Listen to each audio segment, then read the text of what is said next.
Mesdames et messieurs, le 27 septembre prochain, nous allons voter sur l'initiative de limitation. Cette initiative veut mettre un terme à la libre circulation des personnes entre la Suisse et l'Union européenne. Si nous dénonçons la libre circulation des personnes, 6 autres accords bilatéraux entre la Suisse et l'Union européenne seront automatiquement supprimés, car ces accords sont liés entre eux. Les accords bilatéraux ont nécessité plus de 4 ans de négociations, après le rejet de l'espace économique européen en 1992. Grâce à ces accords, la Suisse a pu suivre sa propre voie en Europe et préserver ses intérêts. Notre économie a largement bénéficié de ces accords, notamment les petites et les moyennes entreprises. Et nous profitons toutes et tous de cette prospérité. Et nous voulons que cette prospérité persiste. C'est pourquoi le Conseil fédéral a adopté des mesures d'accompagnement pour protéger les conditions de travail, pour maintenir le niveau des salaires et pour limiter l'immigration au strict nécessaire. Nous entendons soutenir les employés dans notre pays, en particulier les employés âgés.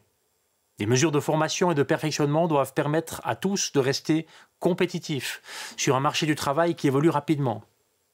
Et le Conseil fédéral et le Parlement ont également pris des mesures pour que les chômeurs en fin de droit de plus de 60 ans, qui ont travaillé toute leur vie, puissent toucher une prestation transitoire jusqu'à l'âge de la retraite afin de couvrir leurs besoins vitaux. Mesdames et messieurs, le 27 septembre, nous votons sur une initiative qui remet fondamentalement en question la voie bilatérale, une voie qui pourtant a fait ses preuves.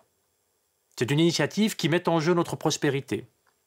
Les entreprises doivent pouvoir compter sur des relations fiables et stables avec l'Union européenne, notre principal partenaire commercial.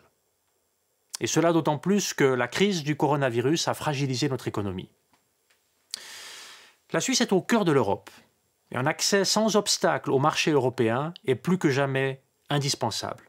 Ce n'est pas le moment de nous lancer dans des expérimentations sans pouvoir en mesurer les conséquences. Notre pays a besoin de stabilité, il a besoin de sécurité, et c'est ce que nous garantissent les accords bilatéraux. Pour toutes ces raisons, le Conseil fédéral et le Parlement vous recommandent de voter non à l'initiative de limitation.